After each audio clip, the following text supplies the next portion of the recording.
we all have fear. And as youngsters, maybe we spend a lot more time doing other things we like, but don't forget your passion. And if you keep at it, one day you'll make it.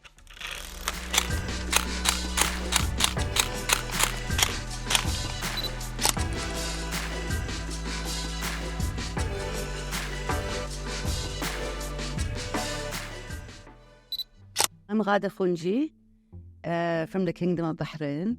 I'm a photographer, and also I do art installations, so artist photographer.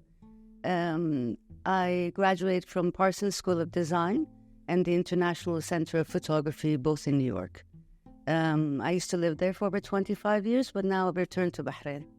You know, my journey in photography started when I was very young. I would think about 6 years old, seeing that the whole family was into photography, taking family pictures.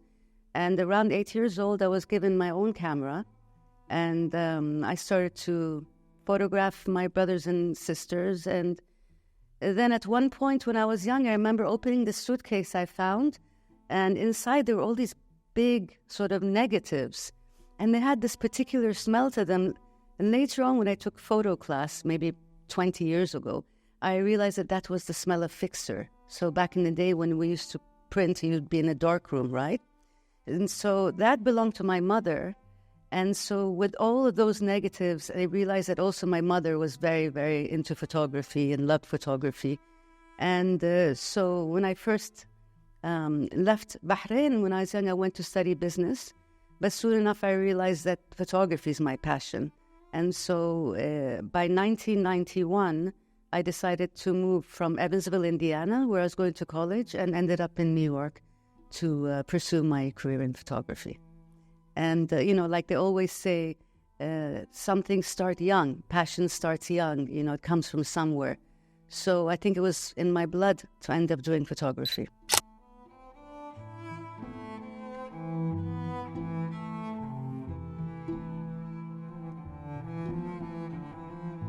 My source of passion, you know, it's interesting. Again, when I went to New York in 91, growing up in an era of Vogue magazine and Bazaar, Harper's Bazaar, of course, my passion was to be a fashion photographer.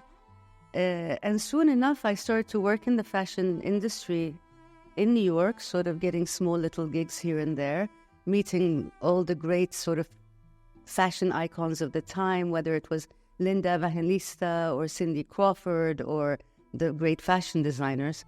And I was very excited, but then I took a trip to the Dominican Republic, and there, with my camera, I realized it's really humans that I'm more interested in. So I started to photograph not fashion, but just the people around, the people that live there, that are from there.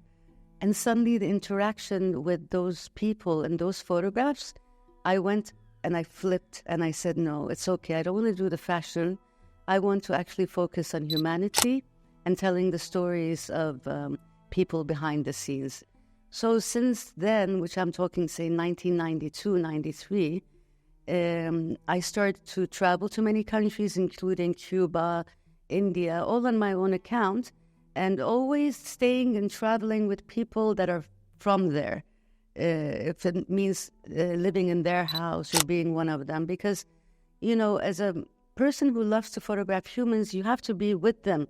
They have to accept you and you become a part of them. And so I ended up doing what they call documentary photography, documenting what's around us. And for that, I was blessed enough that by 2006, I won one of the biggest awards you can. It's called the Lucy Award for photography. It's dubbed the Oscars sort of photography, and I got Discovery of the Year. And the same year, I ended up winning the first American photo competition. I got first prize, and the rest is history. Then I returned to Bahrain around 2013-14 after being in New York for 25 years. And suddenly, it's a huge culture shock. It's very different. I was coming home to Bahrain every year when you finally move here. And my mother, unfortunately, was ill then. And suddenly I realized my photography was taking a different turn. Instead of focusing on the reality of the outside, I started to look inside. And I started to make photo montages, 200-300 layers. So the reality became a different kind of reality. Symbolism took over my work. And then I also realized, you're interested in this kind of photography, that kind of that's all fantastic. But why not make art installations? So I started to do that. I started to take my love for passion and mix it with Bahraini culture and society. For example, I was started to get obsessed with the bisht, وطوب النشل, and started to make my own versions of that. So I'm sort of like, as they would say in the Renaissance people love to do a bit of everything, and that's who I've become as an artist, including enjoying to do performance art now as well. Photography is such a super important form of communication. When people see a painting, they still imagine it as a painting. But when you see a photograph that's an actual photograph, it's like you've captured a piece of time, a moment, whether it's, it could be someone that passes away, but you still have that memory.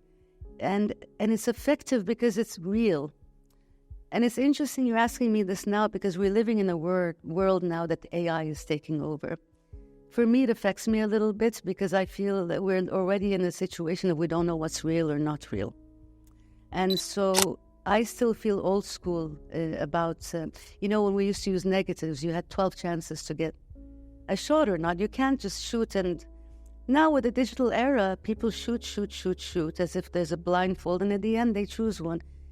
Is that really using your own thoughts and mind, to express what you're doing? Do we really need to close our eyes and tell the computer to generate a falcon? I believe when I photographed, I needed a falcon. I went and found the falcons and photographed the actual piece.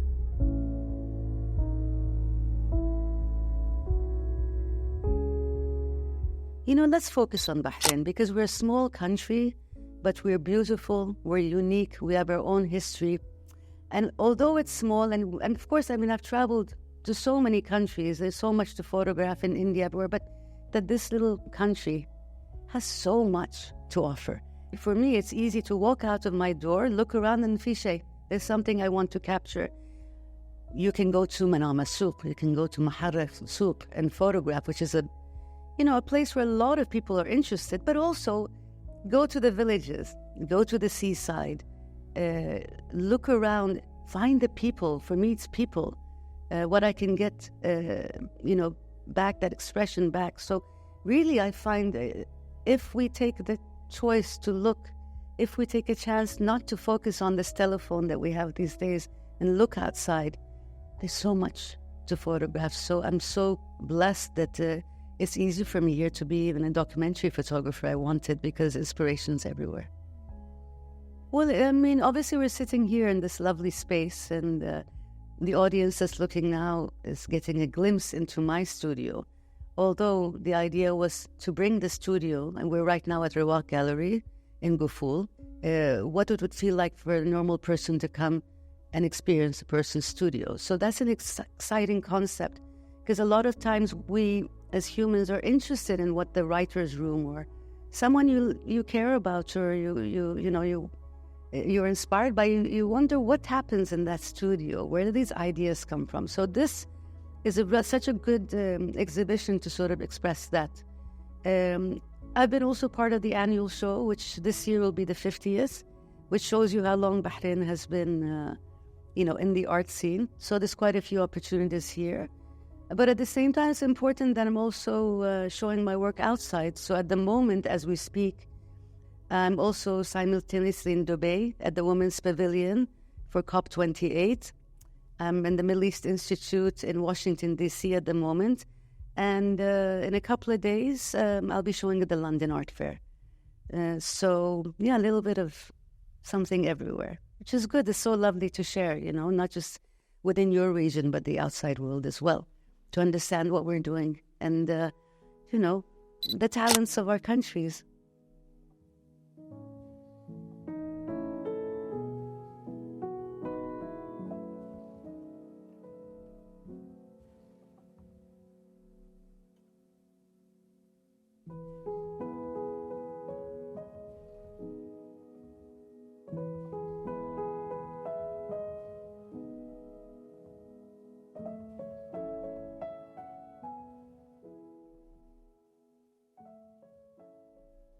I think that we all experience difficulties in whatever we encounter, whatever job we do.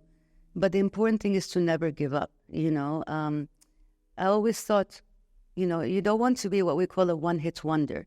One-hit wonder is when you have a great song and then that's all you do for the rest of your life. So it's not always important to get the big awards or acclamation when you're young. You know, sometimes these steps are hard. You know, I've been doing this for about 40 years now. You know, and after you put your 10,000, 40,000 hours out there, there's tears. There's times where you don't believe in yourself. There's people that tell you this is right, that's wrong, but you have to persevere and say, well, that's their choice, but I have my journey. And no matter what, I will not stop till the end. And so the rest is history, really. And in this journey back, you know, you're older, you feel a lot more relaxed with yourself. But I feel like I have a duty now to pass what I've learned on to the men and women here, or the artists here, or the photographers here, that, you know, it's possible that we can also do it all.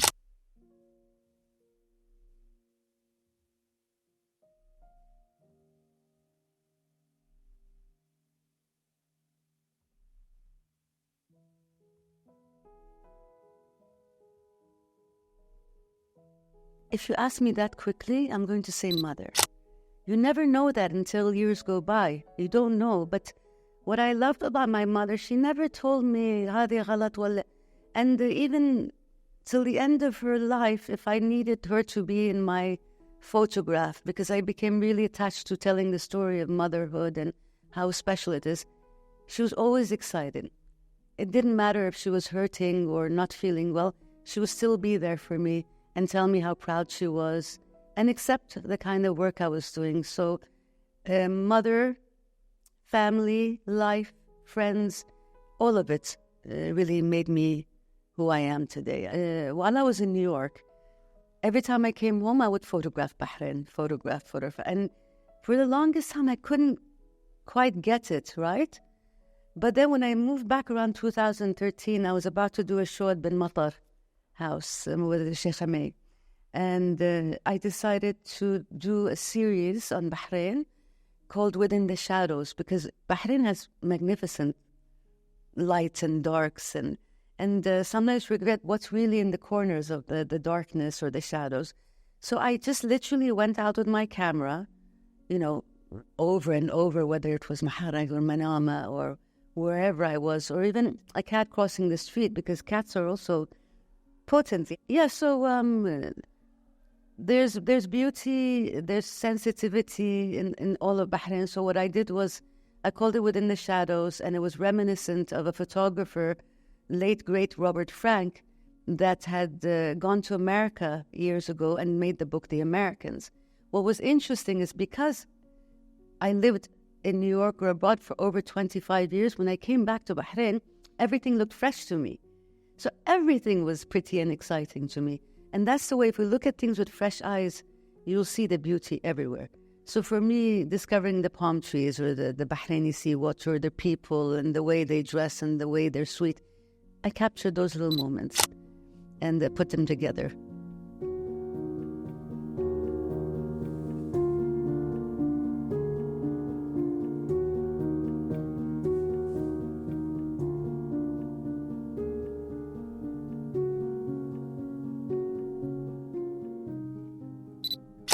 Advice for any young person, whether you're interested in photography or anything else, again, be true to it, put in your hours, don't give up, and, you know, don't waste time.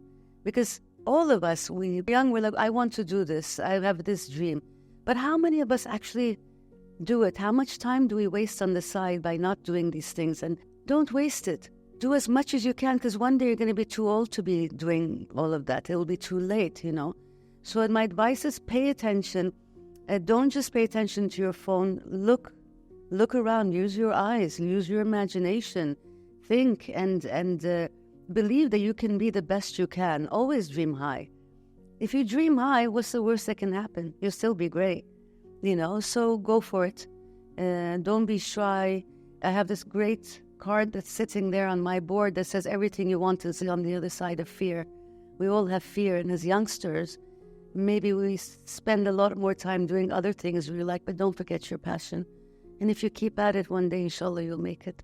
Through my lens, especially my documentary work, look at people. Don't underestimate people. It doesn't matter where you come from or how much you have.